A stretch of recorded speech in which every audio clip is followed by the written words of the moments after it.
Life's been kind of a wild ride, you know? Here I am, Anna, clocking in at 42, with what you might call the whole package. Got a nice house, thanks to my folks passing it down. It's one of those cozy places that's seen more memories than I can count. And then there's Mark, my other half. Met him back when I was just figuring life out, and he was tending bar at some dive, barely scraping by. My dad saw something in him, though, pulled some strings, and bam, Mark's running the top spot in town now. Funny how things turn out, huh? Our kids, Emily and Alex, they're our little trophies. Emily's got her head screwed on tight, always one step ahead, a real spitfire. Alex, he's the quiet storm, always buried in a book or some hobby that's got his brain ticking. I remember when Mark and I decided to shack up. It wasn't all roses and sunshine, but something about us just clicked. We were a team, tackling whatever crap life threw our way. When Emily came along, we were over the moon, and then Alex rounded us out. Felt like we hit the jackpot, you know? Mom, why'd you pick Dad, of all people? Emily would ask, her tone dripping with that teenage mix of curiosity and skepticism. I'd laugh, tossing a look Mark's way. Well, he made me laugh. And your granddad thought he could use a leg up. Seemed like a good bet. Mark would chime in, and I had the charm. Don't forget the charm, Anna. Yeah, charm, I'd echo, with a wink. Life with Mark was never dull. He had a way of turning the mundane into something worth remembering. Alex, ever the observer, would add, Dad's cool. He knows everyone and everything about the bar. That bar, it was more than just a job for Mark. It was his kingdom, and he ruled it with a kind of passion that was contagious. My dad helping him land that gig was the best kind of meddling. Gave us a stability we might not have had otherwise. We'd sit around the dinner table, the four of us, and it felt like we were in our little bubble. This is it, you know? I'd say, soaking in the moment. Our slice of the good life. And that was us. A bit rough around the edges, maybe, but solid.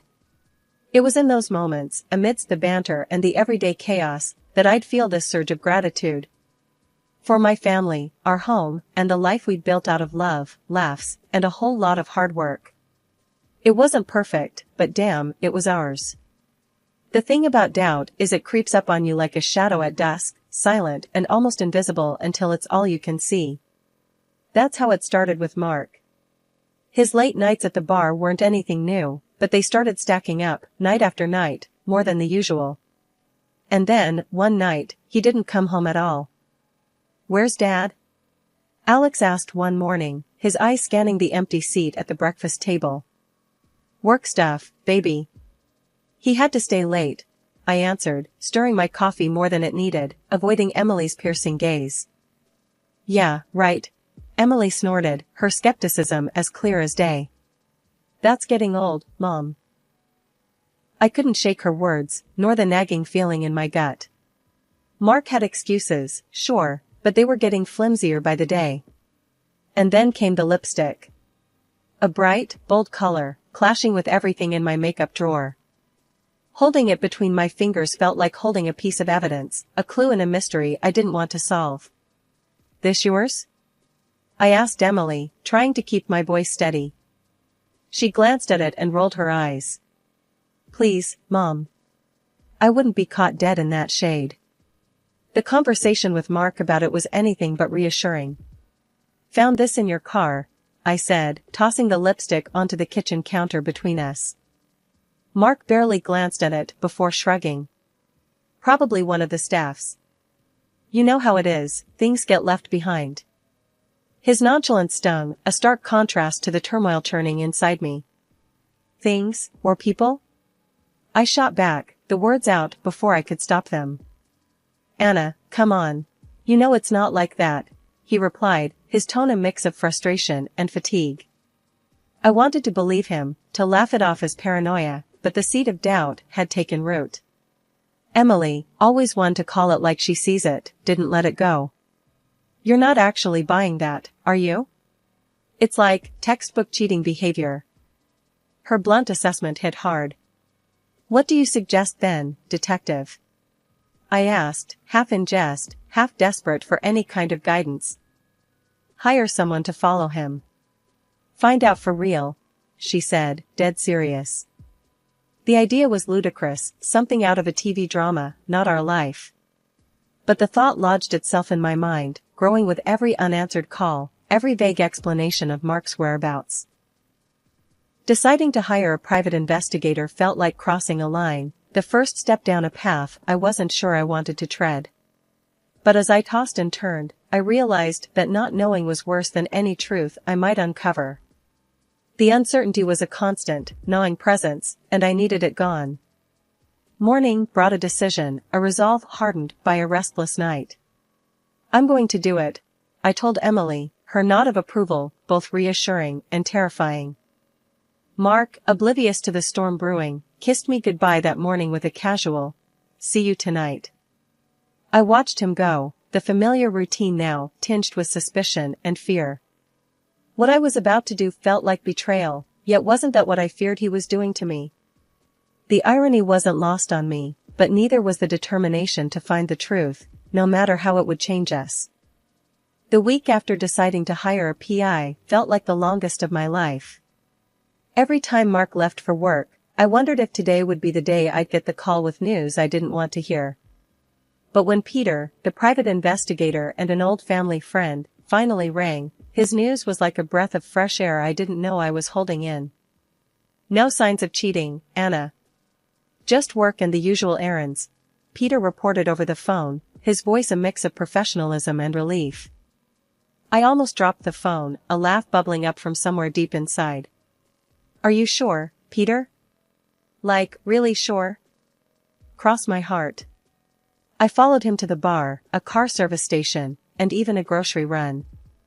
"If he's seeing someone, he's got them stashed in the cereal aisle," Peter joked, trying to lighten the mood. The relief was palpable, washing over me in waves. When I shared the news with Emily, her reaction was a mix of relief and skepticism. "So, we just trust him again?" Emily asked, eyebrows raised, her tone laced with doubt. "It looks that way, honey. Maybe we were just being paranoid," I replied, trying to convince myself as much as her. Emily shrugged, not entirely convinced, but willing to let it go for the moment. "If you say so, Mom. But I'm keeping my eyes open." Life started to get back to normal after that. Mark's late nights didn't stop, but the suspicion had been lifted, replaced by a tentative trust. That is until I found the receipt. It was just lying there on the dresser, a piece of paper that felt heavier than it looked. An expensive handbag from a high-end store, the kind of purchase we'd talk about if it were for me. I waited for days for Mark to mention it, to hand me a gift-wrapped box with a sheepish smile, but it never came. Finally, curiosity and a hint of concern got the better of me. "Mark, did you buy something from Luxe Couture recently?" I asked casually over dinner, trying to keep my tone light. Mark nearly choked on his drink, coughing before replying, Yeah. A gift for a client. You know, bar business. I paid with corporate money." The explanation felt off, forced. I nodded, trying to shove down the doubt creeping back in. The ease that had settled over our house after Peter's call was cracking, the receipt a reminder that trust, once questioned, isn't easily rebuilt. The next morning, I made a decision. I couldn't let it go, not without more proof. "I'm going to check our account," I whispered to myself, a plan forming. Just to be sure. But what I found only deepened the mystery. A large withdrawal, around the same time as the purchase of an expensive handbag. When I called the dealership about the supposed car repairs Mark mentioned, they had no record of him.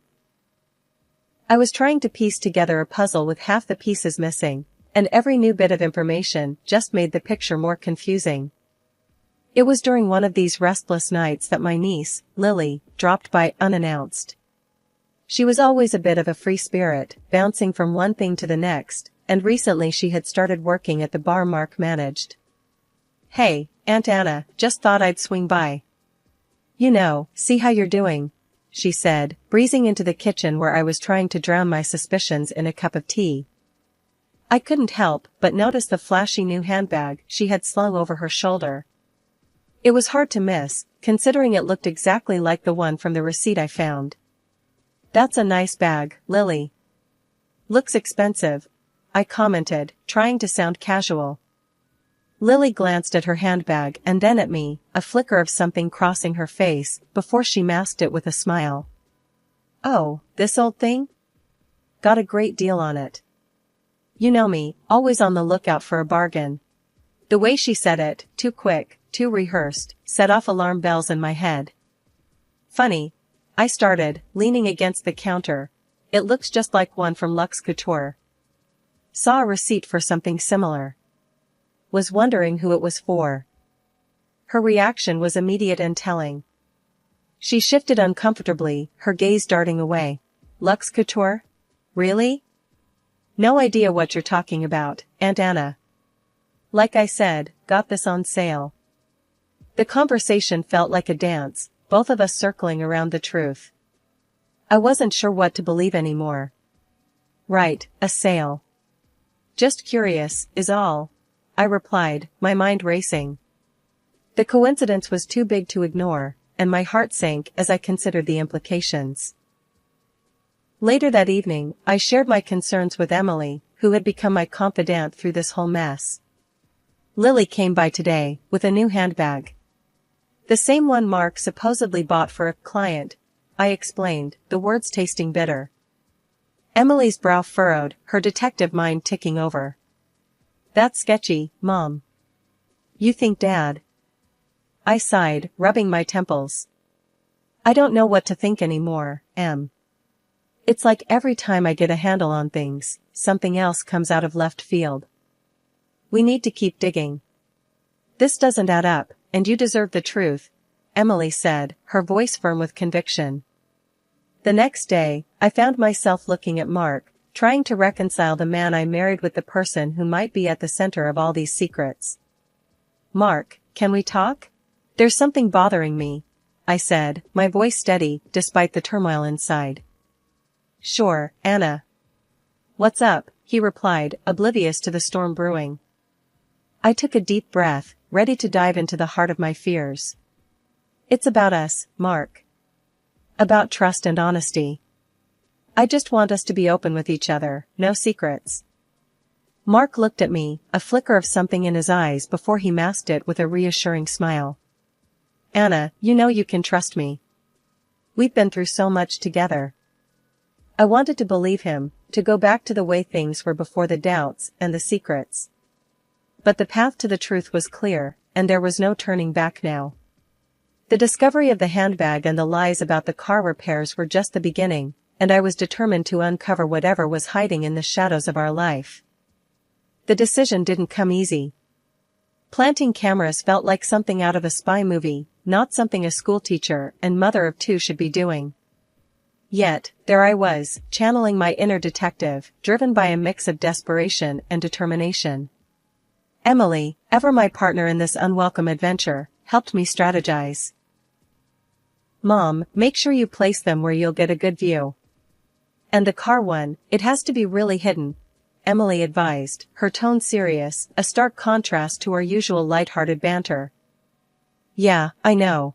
It feels wrong, but I can't shake this feeling. I need to know," I replied, the weight of our plan settling heavy on my heart. The installation was easier than I thought. The staff at the bar knew me well, letting me in with sympathetic smiles, no questions asked. They probably thought I was surprising Mark. If only they knew. The car was trickier, but darkness and determination were on my side. As I tucked the tiny camera into its hiding spot, I whispered a silent apology to Mark, to us, for what our marriage had become. Then came the wait, a torturous blend of hope and fear. What if I was wrong? What if this tore our family apart for nothing? 3 days later, with Emily beside me for support, I played the recordings. The visuals were damning enough, but it was their laughter that cut the deepest. There they were, Mark and Lily, my niece, in what they thought was their private sanctuary, mocking the life we had built. Can you believe Anna? So clueless, arranging for you to work here was the best thing she's ever done for us. Lily's voice, sharp and cruel, filled the room. Mark's laughter joined hers, a sound that once brought me joy now twisted into a knife. Yeah, she's so busy playing the perfect wife and mother, she doesn't see what's right under her nose. The betrayal was one thing, but their disdain, their joy at my ignorance, was something else entirely. It shattered any lingering denial, leaving me with a clarity I wished I never had. I paused the recording, my heart racing, anger and hurt warring within me. Emily's hand found mine, her grip tight. Mom, I'm so sorry. What are you going to do? My mind raced. The man I loved, the father of my children, laughing at me with my own niece. The decision was suddenly clear. First, we're going to see a lawyer. Then, I'm confronting them. This ends now.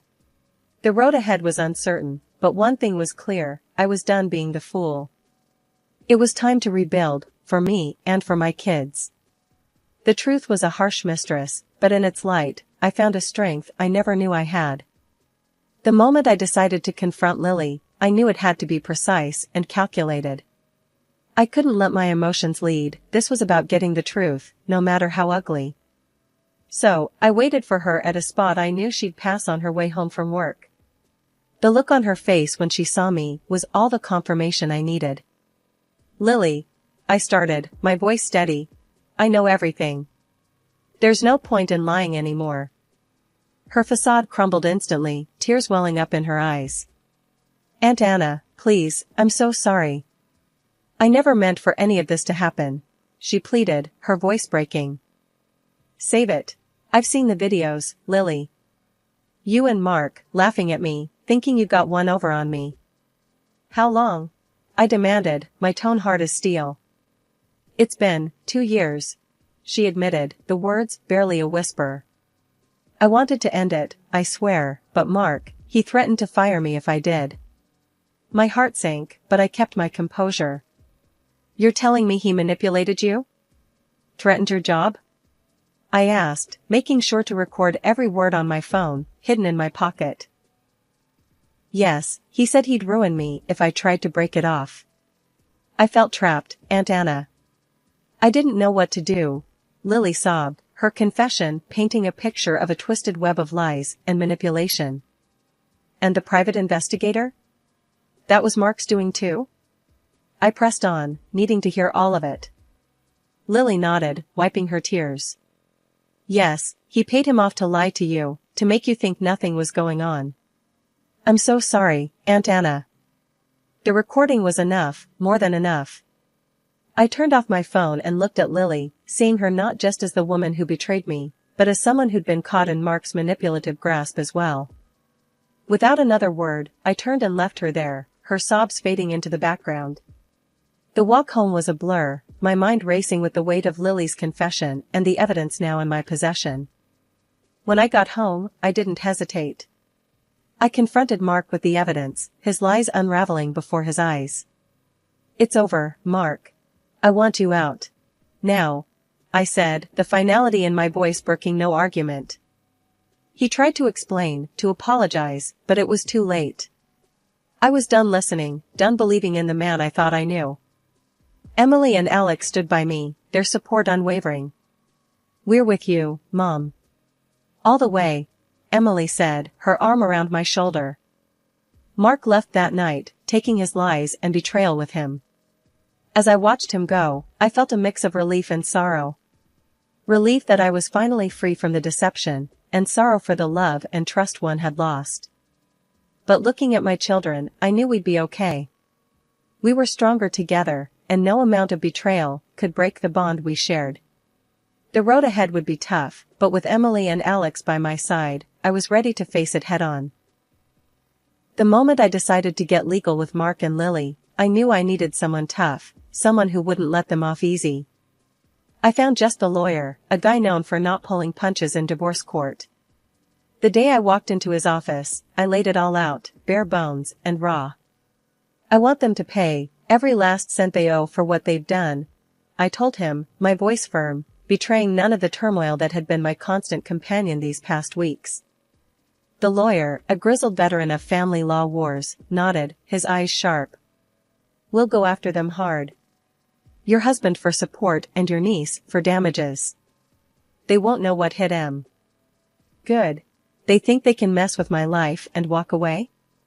Not happening, I replied, the anger giving my voice an edge. The trial was a circus, each blaming the other like kids caught in a lie. Lily, tearful, tried to pin it all on Mark, saying she was led astray. Mark, ever the charmer, tried to twist the story, making Lily out to be the seducer. Sitting there, listening to them trying to outdo each other in deceit, I felt a cold satisfaction. They were unraveling, and the judge saw right through it. In the end, the judge laid down the verdict like a hammer. Both defendants will pay significant monetary compensation for their actions. Additionally, Mr. Mark will provide child support as mandated, he declared, his voice leaving no room for doubt. Lily's parents, red-faced and silent throughout the ordeal, paid up her part of the fine. Last I heard, they dragged her back to the countryside, hoping to hide their shame and her betrayal far from prying eyes. As for Mark, watching him realize he couldn't charm his way out of this one was a small, vindictive pleasure. The look he gave me, a mix of disbelief and resentment, was all the closure I needed. Walking out of that courtroom, I felt lighter than I had in months. It wasn't just about the money, though that helped. It was about accountability, about making sure they faced the consequences of their actions. Back home, I sat down with Emily and Alex, telling them everything. It's over. The judge made his decision. We can start to move on now, I said, my voice steady. The road ahead would still be tough, but with my kids by my side, and justice served, I felt ready to face it. Mark and Lily's betrayal would always be a part of our story, but it wouldn't define us. We were moving on, stronger and closer than ever. Life after the trial felt like waking up from a long, troubled sleep. The house, once filled with tension and secrets, now buzzed with a new kind of energy, one of hope and renewal. I found myself in the kitchen one morning, the sunlight casting a warm glow over the breakfast nook, with Emily and Alex chatting about their day ahead. Mom, you know what? I think we should paint the living room. Like, really brighten the place up, Emily suggested, her spoon pausing midair. I looked up, surprised by the suggestion, but then it hit me. She was right. You know, that's not a bad idea. What color are you thinking? Something bold. Maybe a sunny yellow or a bright blue. Make it feel new, she replied, her eyes lighting up with the thought. Alex chimed in. Can we get a new couch too?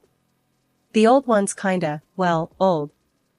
I laughed, the sound more liberating than I'd expected. I think we can manage that. It's time we made some changes around here, huh? Yeah, make it ours again, Emily said, a smile spreading across her face. As we delved into plans for redecorating, I realized this was more than just changing up a room. It was about reclaiming our space, our life, making it reflect who we were now, stronger, closer, and ready for whatever came next. Later that day, as I was sorting through some old boxes, I found a photo album filled with pictures of the kids when they were younger. Flipping through it, the memories came flooding back, not just of the good times, but of the recent struggles too. Hey, look at this, I called out, holding the album open to a page where Emily had chocolate smeared all over her face, and Alex was laughing beside her. They came over, and we all huddled around, laughing and reminiscing. We've been through a lot, haven't we? I mused, a hint of nostalgia in my voice. But we made it, Mom. We're still here, still a family, Alex said, leaning against me. And we always will be, no matter what, Emily added, her hand finding mine. The moment was simple, yet profound, a reminder of what we'd endured and overcome. It solidified my resolve to ensure our new beginning was built on love, laughter, and the unbreakable bond we shared. One evening, as we sat in our newly decorated living room, the vibrant walls embracing us in their warmth, I looked at my children and felt an overwhelming sense of pride and love. We did it, kids. We started over, and look at us now, I said, my voice thick with emotion. Yeah, we did, didn't we? Emily grinned, snuggling into the new couch. This is just the beginning, right, Mom? There's so much more to come, Alex said, his eyes bright with hope. I nodded, my heart full. Yes, this is just the beginning. Our beginning. And I have a feeling it's going to be amazing.